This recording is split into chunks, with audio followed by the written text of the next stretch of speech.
my pleasure. I I have something for you, but by the way, it'll oh fuck. Wait, I'm turning up the music a little bit. Oh thank God. My pleasure. I have something for you, by the way. It'll take them a while to make all the generators we promised, but we've got one for you here. Feel free to send it home and give it a test. Wait, who's... I don't even know at this point. You voice him now. That's great. I'll take it. Looks a little small if you ask me. That's what he said. Don't underestimate its power, and do be careful not to drop it. Okay. I never noticed before she has like a pen here. Bro. Sure, I'll be waiting outside while you do your thing, Rick. I suppose I'll wait for you outside as well. What thing? Oh, have you brought the PDA? Of course. Here you go. Alright, now to give this thing a test run. The PDA lit up her hands, and the PDA lit up as her hands swiftly moved around its interface in calculated motions. By the way, would you consider letting me run some tests on you as well? It would only take a drop of your blood. What? Why? I work in biology, so obviously this kind of thing would be very interesting to us. I'd share the results with you, of course. Sure, why not? Great! She was quick to produce a small device from a drawer, which from at first glance reminded me a lot of a test tube. Now, if you would give me your hand, please. As I reached out to her, she took my hand into hers before she pressed the device into the back of my hand. I winced as pain jolted through my hand. Something sharp drove itself through my skin, and shortly afterwards a droplet of blood was sucked into the tube attached to the small needle. Thanks. You're welcome. Looks like your PDA is good, by the way, so we're just about done here. And since we're both in biology, it could be interesting if you want to meet me some other time as well. Here's my number. Alright. See you soon. Well, that was interesting. Oh. Did she ask you for your blood too? Yeah. Did you give it to her? Yeah. Oh, well. It's your choice. We've got no idea what they might do with it, though. I'm getting hungry. How about some breakfast? I'm all for it. I can't stand early mornings like this. That shouldn't be a problem. There's a cafe not far from here. What do you say, Mavers? I wouldn't mind to grab a bite myself. That settles it then. No, do not skip. As you wish. Luckily for us, the cafe was mostly empty by the time we arrived, and as it was still pretty early in the day, Reza was quick to lead me to a table for two, prompting the dragons to get one of their own at the other side of the restaurant. Ugh, finally, I can't stand that guy being on my tail all the damn time. Maybe he just likes you a lot. We were approached by an individual who appeared to be the waitress of the cafe. She was an interesting-looking dragon who, unlike the others I had seen so far, was more akin to a wyvern. I never knew how to pronounce that. I'm assuming it's wyvern. Possessing two rather large wings as her forelimbs, which resembled those of an oversized bat. Oh god, who's gonna voice her? I don't know. Me? Yeah, you do the female voice voices, sure. Okay. Oh, it's the humans! Whoops.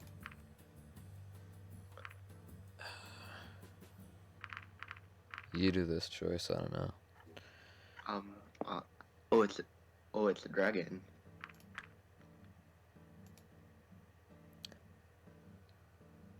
That's a good one. Welcome to our establishment. My name's Adine, and I'll be your waitress today. What can I bring you to? Um, Hmm. um, just a coffee for me. Alright. Yeah, me too. Just make it quick. Sure thing. 2 coffees coming right up. As I was saying, if you look at the big picture, don't you think there's just something off about this whole place? Where is it really? If this is supposed to be a completely separate place from Earth, or even a different dimension, some things just don't add up. Don't you think so too? Yeah, I've noticed it too. I can't really say much with, you know who over there. He's probably listening to us right now. He doesn't seem so bad to me. When I... Jesus. You need to sort your Discord notifications out. Oh god. Alright. When I let my Well, I'm gaze wander, I saw that Maverick was looking in my direction. Our eyes met briefly, his expression not showing any discernible emotion, while I wondered whether it had just been a coincidence or if he really was able to hear us from the distance. I do have some theories, and if I'm right, we might be in trouble. What kind of trouble? What are you talking about? Shh, be quiet. I'll let you know more as soon as I can. But for now, let's just play along. After all, we already have one of these babies. He patted the generator's box for emphasis. God knows we need them. Oh, there she comes. The female returned, astounding me with her ability to balance the dishes on the edges of her wings. She placed her forelimb on the table and proceeded to move the dishes from her wing to us with a gentle push of her snout. There you go. Enjoy. Thanks. You're welcome. To be honest, I was a little skeptical of the kind of coffee they might come up in a place like this. But after a mouthful, I had to admit, it wasn't so bad. I've certainly had much worse before. When the waitress brought out meals to the 2 dragons across the cafe and exchanged a few words with them, Reza leaned toward and whispered something to me. I'll send you a letter with a coded message later. You'll know what to do. Reza rose from his seat before he made it known to me that he still had a few things to do, and left the restaurant, followed shortly after by the larger of the 2 dragons. Laters. I wasn't in a hurry, so I spent a few more minutes in contemplation while I looked out the window and finished my coffee. Not that this whole situation was already bizarre enough. There was also now the vague sense of danger conveyed by Reza's earlier words. I did not even have an idea of what kind of threat might be lurking out there. Eventually, I got up, ready to be on my way for whatever else the day might bring. Are you done? Sure am. How'd you like it? It was alright. Glad you enjoyed it. Just wait outside and I'll handle the rest here. Sure thing. I stepped outside, taking in the scenery of this strangely familiar world. In the short time I was here, I had already found the similarities between their world and our own utterly fascinating. After all, we were talking about an unmapped place with a never-before-seen form of life. As far as discoveries were concerned, even something as simple as a new unicellular organism or even bacteria would have been remarkable. Yet here I was, standing in the middle of a village evidently built by this race of intelligent, talking dragons with a society not unlike our own. Okay, before I go on, maybe try just like muting your mic while you're not talking, just so, like, Sorry about that. yeah, there we go. Should be fine. Just a small detail. Okay. Resident didn't seem to share the same interest, and instead was more smitten with the generator. But given our reasons for coming here in the first place, I couldn't blame him for his enthusiasm being focused on something else. My thoughts were interrupted as something suddenly zipped past me just a little too close, causing me to stumble back. It was a rather small dragon with a bag clamped in its maw, who apparently had somewhere to be. Hello there. I regained my footing and watched as it disappeared into the distance. Even though I'd seen enough dragons to recognize their variations in size, color, and other attributes, I guess this one must have been a juvenile of its species. Shortly afterwards, Sebastian joined me outside, having taken care of the tab.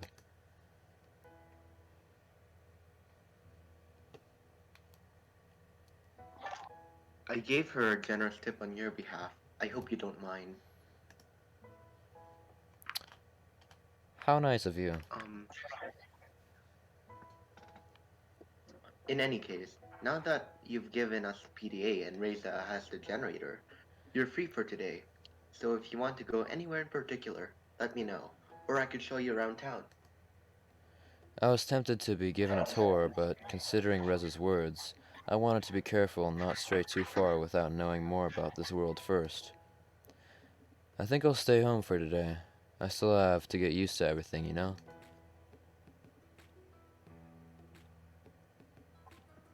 I'll just accompany you back then.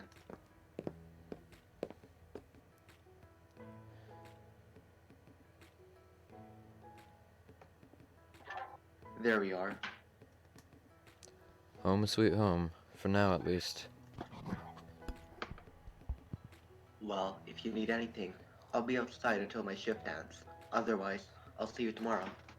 Thanks, see you tomorrow. See ya.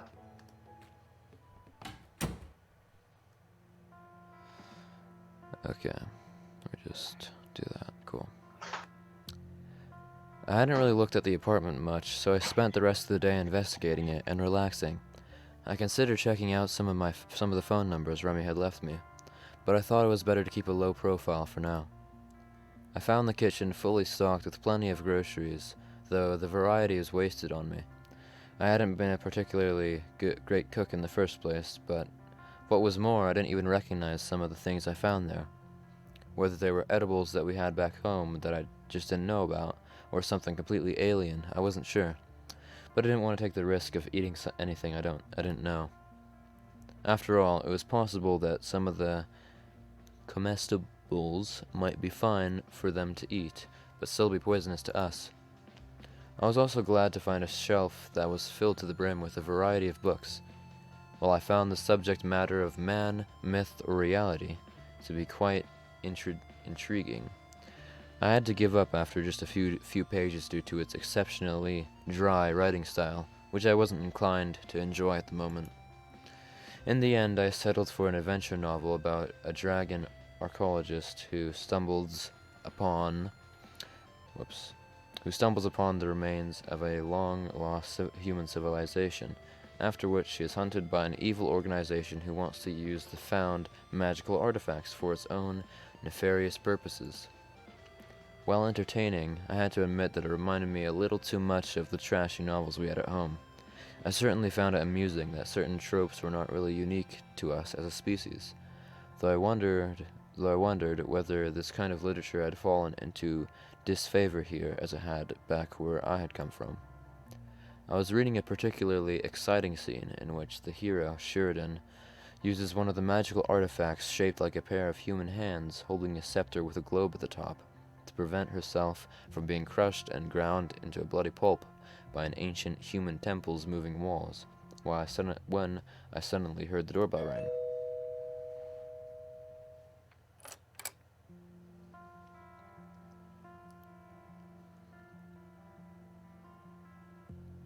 Wait, who's voicing Lorem?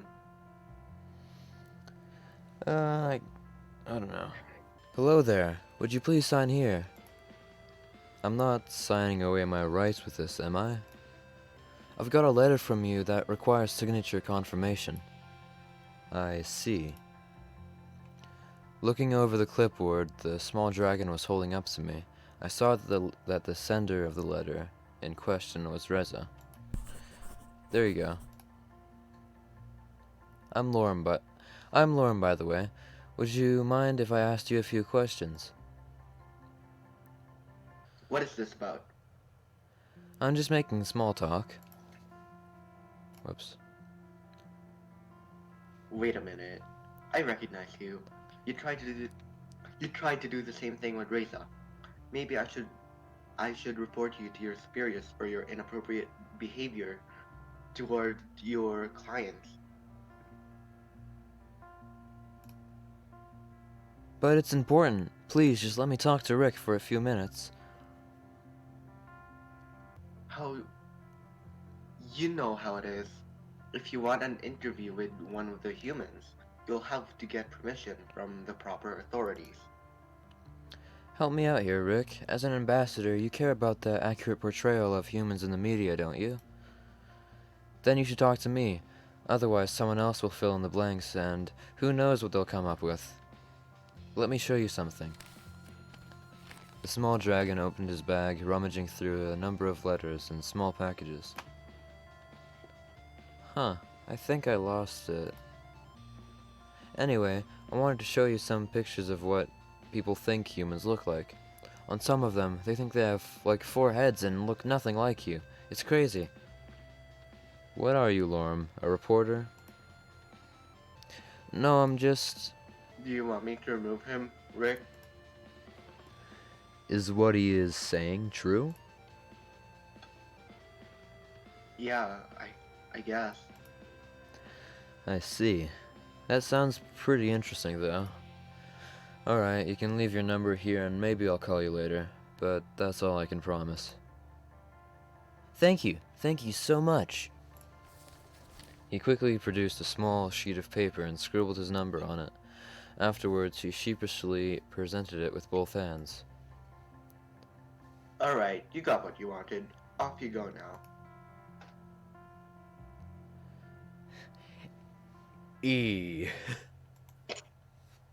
Sorry about that. Don't worry about it. I guess that should be all. I'll see you tomorrow, then. Right. With all the commotion, I almost forgot that I was still holding Rez's letter. There we go. Within the plain envelope was a similarly plain sheet of paper with his handwriting. When I started reading, however, I saw that his wording was so full of the pleasantries I knew he hated that I assumed every word of it was faked, as to conceal its true intent.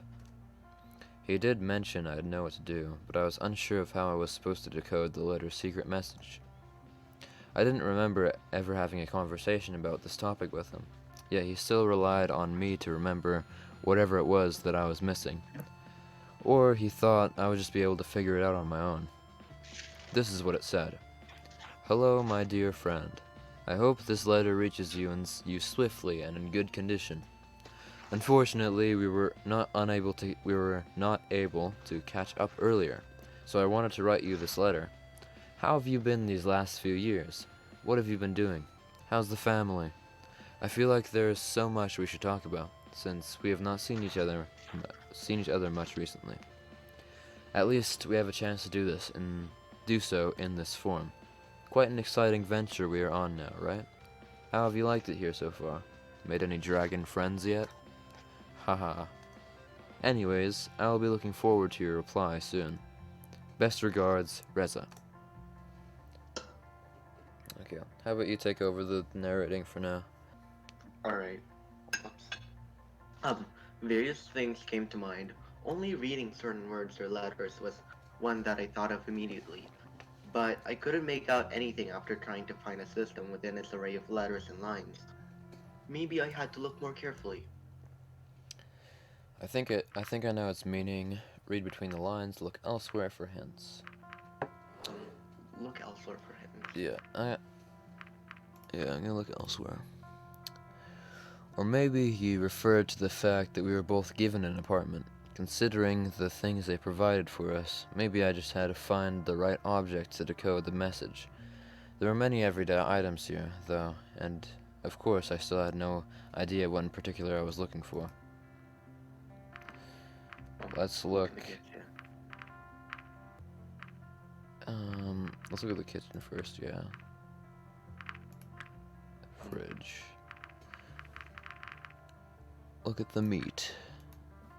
Just a slab of meat. What was that noise? Look at the Nothing. milk. Pasteurized. At least they got that down. Crack and open an egg. Just a regular egg. More eggs. Even more eggs.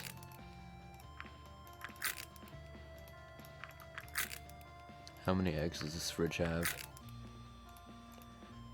Huh, those were all of them. Guess I just wasted a perfectly good batch of eggs. Examine an unlabeled container. It's an unlabeled container with some sort of white liquid inside. Well, here goes nothing. It's salty. Alright. Look in the fridge. Plenty of stuff. Oh no, I already was there. Look in the pantry. Just some fruits and veggies here. Dave, grape. So Daddy Grapevine. Okay, interesting. Lemon. Lemons. Lemons. Of course, why didn't I realize it sooner? Lemon juice is about the simplest way to write a hidden message using household items. We learned about that in chemistry, in the most boring detail, of course. A message written in lemon juice on paper becomes just about invisible to the naked eye when dried. But after heating it gently, oxidization occurs, making the message visible. I was sitting next to him in class when we learned that. He made a joke about using the method sheet on the next test, and I replied by saying he'd have to bring an iron. Had he really expected me to remember a random chemistry class that happened years ago? But then, I did remember it after all. Meet at the portal tonight, 10 p.m., was all the message said. I wasted a good amount of time, but I still had some left before I'd have to go out to meet Reza.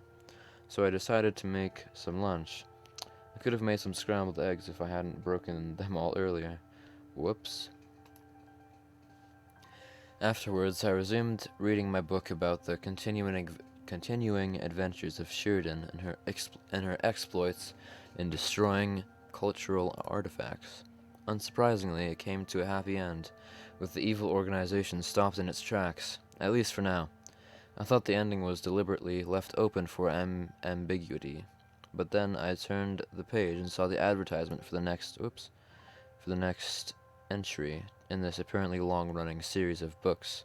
I realized all of this had just been a ploy to set up the inevitable sequel. Luckily, the disappointment didn't last long, as I had to get going to meet Reza at the portal.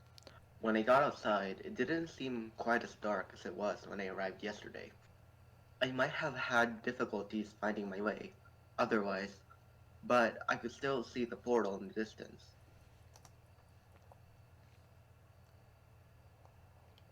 As I was walking, I wondered if anyone was following.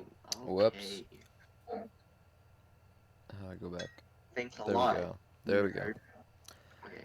As I was walking, I wondered if anyone was following me, but the land seemed oddly deserted. Was everyone already asleep? Back at the portal. Okay.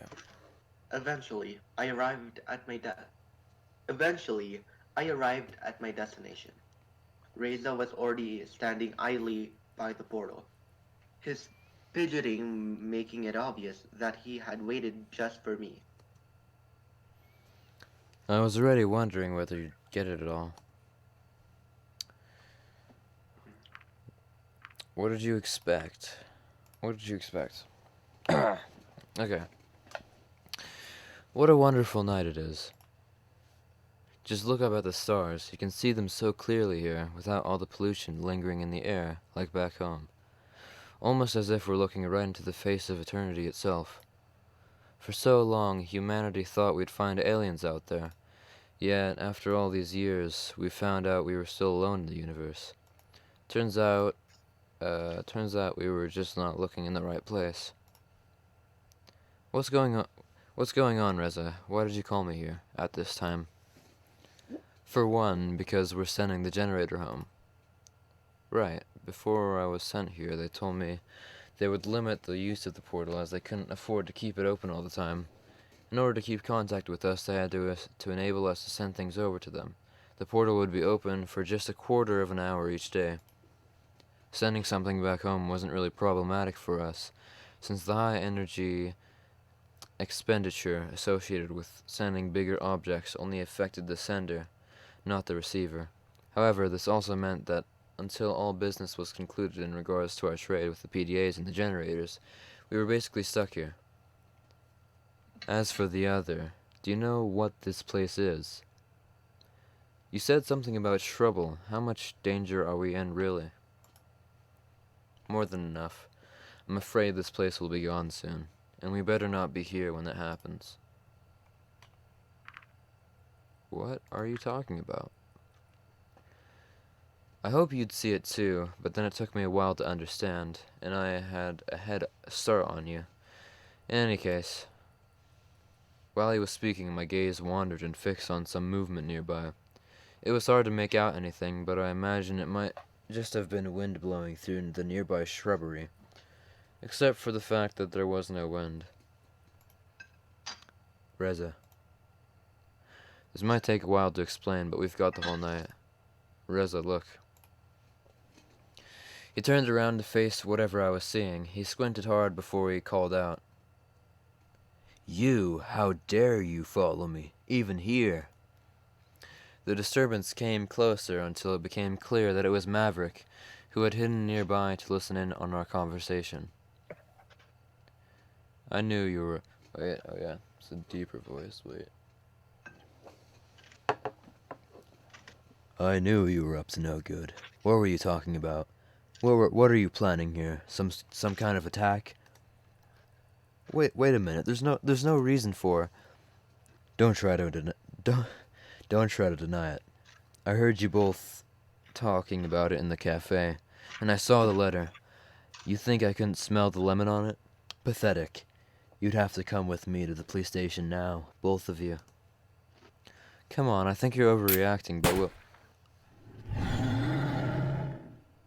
Reza, what are you doing? Come on, Rick. Let's get out of here. In the dragon's side, I could see the wound where the bullet had penetrated his hide, a trickle of blood staining his dark scales in the earth beneath. Reza used the opportunity to run off in some direction. I wasn't sure which. I frantically scanned my surroundings looking for Reza, though he had already vanished into the darkness. What was I supposed to do? Run away as well? Help Maverick? I was just a diplomat and I had no idea what was happening. Suddenly, the dragon whipped around, hitting me in the guts with his thick tail. I was lifted off the ground briefly before I felt the impact of my body hitting the ground hard enough that my vision blurred almost immediately. A deafening roar battered my ears. Was this its cry for help? I could barely move, but I found out it was better not to try, as to not startle the wounded dragon more than he already was. It certainly would have ended badly for me if he tried anything.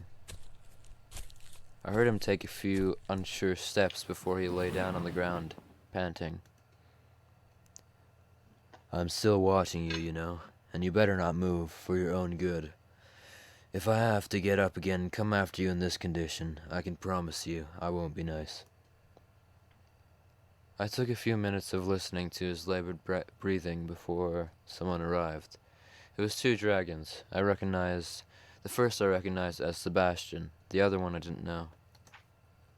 I heard Sebastian and Maverick exchange a few words when the stocky fellow approached me.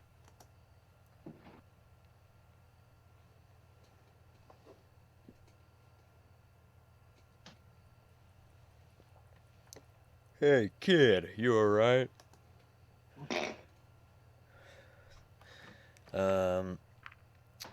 I think I'm alright. I don't know what wait, whoops, I didn't mean to do that. What should Bryce sound like? Whoops, I'm scrolling again. Make him... Don't make it deeper than Maverick. Hello? I have an idea. What? Yeah, okay, so, his, like, voice pitch should be between Maverick and Reza. Okay. Um, how about you voice him? Because I don't really. You have a good idea of what he sounds like, apparently. But I can't replicate it. But you know what? Fine.